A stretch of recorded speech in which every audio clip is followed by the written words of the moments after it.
Hey there, welcome to part two of our making a Space Invaders game with SpriteKit for the iPhone. In part one, we built the game border, we built the player sprite, and we made it react to touches. So we did that in about 10 minutes, and our goal for this video is to add aliens into our game. And we want them to move around left to right, have them part of the physics engine, and we also want to take about 10 minutes to complete that task. My plan to implement this is to create an alien class, an alien texture, place a grid of aliens on the screen, and then I'll add a little bit of code that allows them to move side to side.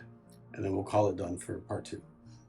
Okay, so let's begin with the first step, and that's going to be creating a alien class. So on the first time we were in part one, we were making shape nodes. I'm going to name this one alien. And for part two, we're going to use a texture instead of a shape. So instead of making paths, we're going to use an image. And in order to do that, we're going to create a SK sprite node. And we will do the usual initializers. A sprite node requires a texture as input, as well as a color for tinting. And then it's going to need a size. So the user that creates this thing manually needs to provide a size, but we're going to try and speed that up ourselves. So I'll just define this real quick. And all I'm going to do initially is just call the superclass.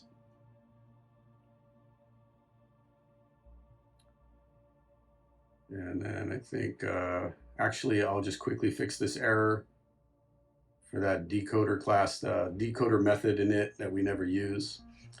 So we'll just pass to the super init for the moment.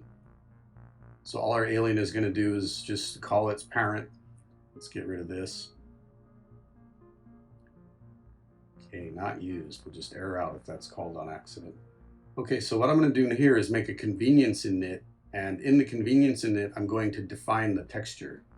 So I'm going to use an image named alien as my texture. And I want this to scale nicely without aliasing. Linear is the default. Nearest turns off aliasing. So as I scale the size of the sprite, it'll just stretch it out nicely. It'll look a little bit more gamey. And then I'm going to call my standard init, my designated initializer. And it turns out I don't know how to spell image name. Let's fix that. There we go. Nice. Thank you, Xcode. Okay, so all I'm really doing here is making a init that I can call very easily. So let's start to use some variables here, set up the sprite. We're going to name it alien. We're going to set the size. And then for physics, the collision body I'm going to use is a circle.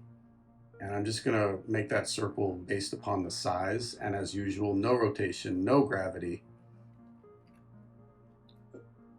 And let me think here. Oh yeah, okay. Let's reference it as self. And that's pretty good. So let's go to the gameplay scene. We've got enough information to add these in. I'm going to create a margin variable that's just letting me pick how far over from the left I want to be. And I'm going to set the X position will be up to 11 across. So we'll do for 0 and 10. And then for the Y position, we'll do 5 down. So we'll do 0 to 4. And then what I'm going to do here is calculate, for my alien that I create, I'm going to calculate a position based upon this for loop, and it's just going to create a grid. So we'll start with enemy position is going to equal, these are all CG floats, and we're going to use we're going to add the margin, take the X position, multiply it out on the horizontal plane, and then we'll do the same for the vertical plane. And then this will create a grid of enemies that are spaced out just about, 16, 17 pixels. Get that going. This math is a little sketchy. I'm just coming in from the top a few pixels. I haven't thought about this too much, so if it looks weird, I'll adjust it after I've run it. And then we're going to add this enemy in as a child of the game border so that the aliens all live within inside the hollow square that we created in part one. And that's enough to run it. And I think you'll see what happens now is we did this wrong. So what will happen is I want to show you what it looks like when you screw up. What's going on here? These are shuffling. There's an X. They're animating. I didn't give it any code. Why is that? There's a physics problem here. So we're going to zoom in on it, I think would be the right move so you can see it a little better if we do point accurate. And you can see the physics boundaries. Those circles are overlapping. And there's a X instead of an alien texture. The X is there because I didn't make an alien texture. And the framework puts that in there and it modifies the size of my sprite. Overlapping shapes collide with each other. The simulation is trying to break them apart. So to fix that, I'm going to tell the simulation not to collide those physics bodies with anything. So we do that by setting the collision bit mask to 0. And if I run the project again with that set, we're going to just see that they line up nicely. They don't animate, they don't shuffle, they don't get weird. And we still have the no texture. That's because I didn't make an alien. But the rest of this is looking normal. So it's time now to fix the alien. I think I screwed up here actually. The circles look a little too large. So we'll take a moment to fix that. Let me think. Well, first we'll draw the alien, just see what we end up with. To draw the alien, I use this website called Piskel, one of my favorite websites. Thank you, whoever made this. You're a wonderful person. Don't need an app to draw things. It's the best. So all we're going to do is create a sprite. I'm going to go as fast as I can here. I'm going to set the width and height to 16. Draw things in red. I'm going to draw my alien. It won't be a very good drawing. I'm not very good at this, but I'm able to done this enough times a dry run that I've got this memorized. And I think I like it better with just lines. I'm going to save that out as a PNG, and then I'm going to name it alien. And in order to use it in my app, I'm going to drag it into the assets. So right here in this list, you can take any file, any picture file you've got, drag it in there. What matters is that the name of it is alien. This is tied to the line of code that I wrote in the alien init right here, where I ask for a texture with a particular name. The framework looks through my catalog, my assets catalog, in order to find that. So as long as there's a matching name, it'll return that image. That'll be the image of my sprite. So we'll give it a run through and just make sure that we've got some aliens. And we do, except the position's off. I screwed up the position here. So they're touching the sides.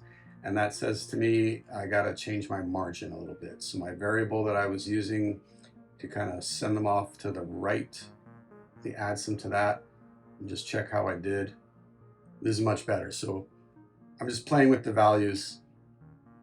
It's not a hard science for me. I like to just tweak things as I go, punch those in.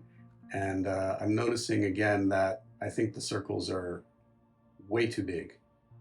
So, or in this case, way too small. They were big before, now they're too small. So I'm having a little bit of an error here.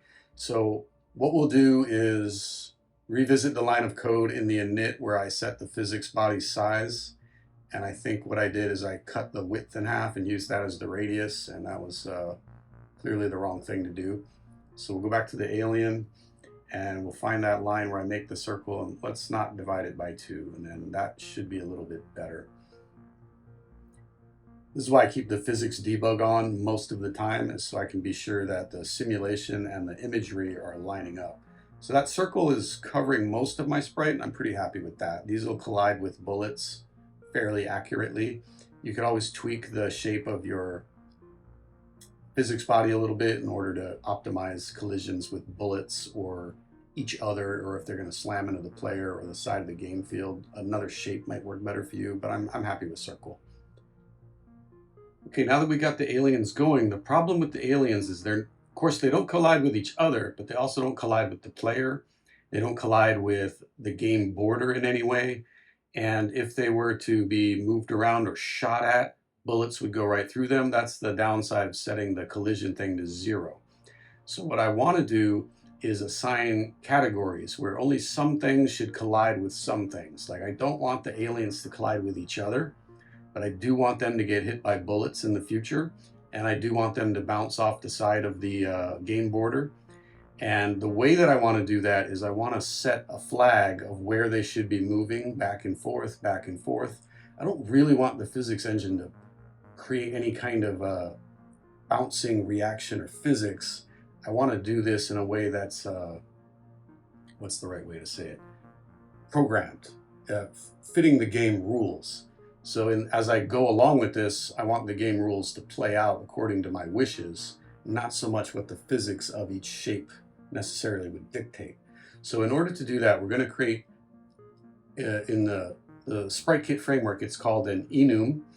You're going to set binary values and you're going to define what each thing is. So I'm going to define wall, I'm going to define player, and I'm going to define alien, and they're going to be binary value 1, binary value 2, and 3. And that's going to read out as 1, 1, 0, and 1, 0, 0. And in an enum, you can set the raw actual value to a binary thing by pressing 0, 1. So we'll do that now.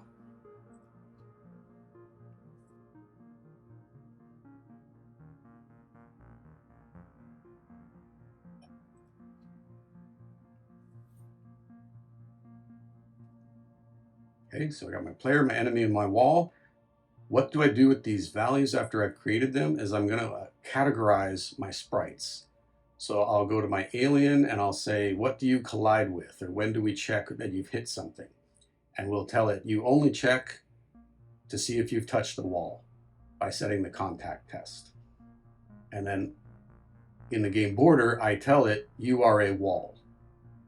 So that's your category bit mask. Sprite.wall is what this is. And then the alien is going to be sprite.enemy. So this category of thing collides with that. How to handle the collision is to add a SK physics contact delegate protocol to your game scene. And then in the game scene, you want to define a method that listens for events when two things touch each other or overlap in any way. So we'll go with did begin contact. And for this method, you will receive a contact object. And so what I'm going to do is I'm going to read this contact object and see which two things have touched, body A and body B. And then I'm going to check what is body A. Does it have a name? Good thing I've been naming these all this time. So bounds is the game border. And then I say, okay, if we're got body A as bounds, is body B an alien? And if so, I'm going to make a note to myself, why am I doing this if statement? It's because the aliens have touched the wall in some way, and I want them to reverse if there's been like a collision with the aliens touching the side of the game field. And what I really want to do at this point is make them go the opposite way. So it helps for me later when I'm reading this, I'll just make little notes to myself of like, why did I do that? So I'm going to create a flag that's going to be false most of the time. That's just going to indicate it's time to reverse the alien direction. And then I want to catch all the aliens at once and flip their direction the other way. So I'm going to create a set, and I'm going to create a speed. The speed is how much I'm going to move them, and the set is how I know where my aliens are in my scene. So as I calculate this, when there's a collision, I'm just going to set reverse direction to true. And then I need to keep track of my aliens at this point. We'll get to that. So what do I do if it's time to reverse direction? My goal is I'm just going to invert speed. I'm going to turn off the flag so that we only do this one time. And then I think I'll set speed to like negative speed. And in order to track it, we're going to go through all the aliens and we're going to add them to this set at the same time that we add them to the scene. And then that way, when I'm deciding how to react to the flag of reverse direction, I know where my aliens are. So I'm going to make sure that I just go through this set instead of, trying to search the scene for things with a certain name, etc. A set is much faster. So we'll just do a quick for loop. We'll go through all the aliens that are in the scene, that are in this aliens set. And then we're going to set their velocity to whatever the speed is. So we're going to get a vector based on that. And it's just by whatever the alien speed is will be applied to the X. So that's left and right only. We're not going to make a vector that's got any vertical value. So we'll set alien speed. We're just going to invert alien speed. Positive makes them move to the right, negative makes them move to the left. And whenever they reach the edge of the border, we're going to set the reverse flag, bounce it the other way. Maybe I'll put this here actually. Might change this later. We'll see how I do. Okay. You gotta be careful in update. It's important to not do too many tasks unnecessarily, so that might not be the best place to put that. Let me just check my work. All right, the aliens are moving to the right because alien speed defaults to positive, but they went right through the game border. So that tells me that did begin never got called. Why did it never get called? I forgot, now that I'm looking at it. I never actually set my delegate for the physics world to myself. So now we'll get the event, and we should get a flag after this builds. So that should set the flag, that reverses it, reverses again. So every time we hit the edge, we're reversing speed, which reverses velocity every time the game scene updates on each frame. So that's working as intended, which is really nice. All right, so that's about 10 minutes. We're gonna pause there and we're gonna hit part 3. Thanks for watching, appreciate it.